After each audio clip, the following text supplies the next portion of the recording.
तुमचं पोट खराब असेल तर हे 5 आजार जवळ येतात. तुम्हाला वाटतं का फक्त ॲसिडिटी आहे, फक्त गॅस होतो, फक्त पोट साफ होत नाही? पण खरं चित्र यापेक्षा गंभीर असू शकतं.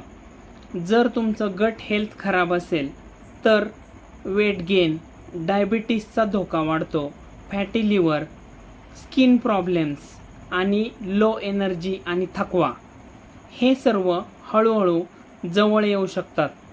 कारण सगळं आरोग्य पोटापासून सुरू होतं. पण चांगली बातमी म्हणजे जर मूळ कारण पचन संस्थेमध्ये असेल, गटमध्ये असेल, तर योग्य मार्गदर्शनाने ते सुधारता येऊ शकतं. जर तुम्हाला तुमचं गट हेल्थ स्कोअर जाणून घ्यायचा असेल तर कमेंटमध्ये गट लिहा. मी तुम्हाला फ्री गट हेल्थ असेसमेंट पाठवेन आणि याच प्रकारच्या माहितीपूर्ण व्हिडिओसाठी नक्की फॉलो करा. धन्यवाद.